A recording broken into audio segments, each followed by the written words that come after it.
talk about politics. There was a Florida girl who was just 16 years old when she took her own life. McKenna Brown's parents say she was cyberbullied by 3 of her hockey teammates. Those 3 have been suspended by the team. Now McKenna's family hopes to change cyberbullying laws, saying social media has tremendous power over teenagers. Cheryl and Hunter Brown join us now. Thank you so much. I'm very sorry for your loss, and all of us here feel for you.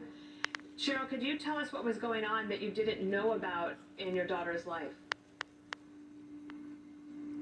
Yeah, what had taken place the week leading up to McKenna taking her life really amounted to girl drama and boy drama, and her 4 of her closest friends and teammates accusing her of breaking the girl code after she had spoken to one of the girl's ex-boyfriends. Things escalated through the week, and she was trying to distance herself and keep her, ignore her phone. Friday night, we were at dinner, she looked at her phone, saw on the Snapchat map that 4 of those friends that had been kind of barraging her with correspondence throughout the week were all together spending the night at one of their houses, which devastated her. The next day, Saturday, she was ignoring her phone. We went to dinner. She went to bed that night to shower, and we were going to church the next morning. She will have then looked at her phone and seen all of the messages, and they tried to cancel her on social media, and come to find out after the fact by some of her friends that had come forward, there was a group of texts that had been compiled and sent out by these girls and sent to all of her teammates and friends in an effort to humiliate and embarrass her.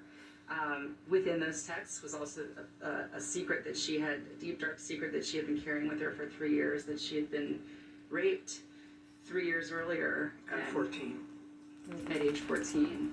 And so girls, she was hiding this maybe from you, from herself. She was in a lot of pain, and cyberbullying is a real issue. And Hunter, you would like to see some accountability here. What is your goal of sharing your grief with all of us, but you have a practical outcome that you'd like to see as well? What is that? Well, accountability-wise, the girls go to school in 4 jurisdictions, so scholastically the schools aren't going to do anything. There will be no punishment that way. They're currently suspended, 3 of them, from playing in 1 hockey league. There's an ongoing investigation by USA Hockey that may affect the travel team.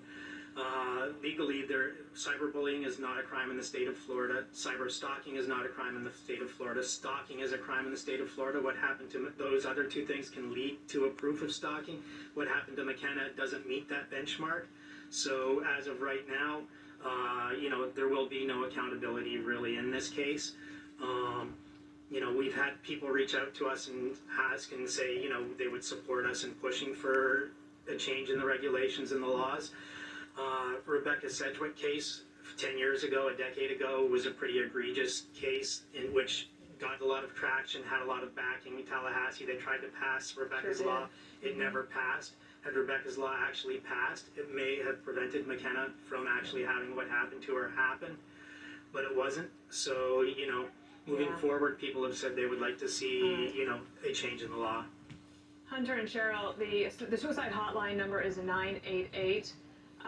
Again, our sympathies to you. I think it's smart for you to get out here and tell people what's going on, especially because when the kids are looking at their phone and they're not able to talk to you, and they're dealing with that pain just through that screen, it's very real for these teenagers. And I'm so sorry for your loss. Let's stay in touch, and I hope that those laws can change for you. Thank you.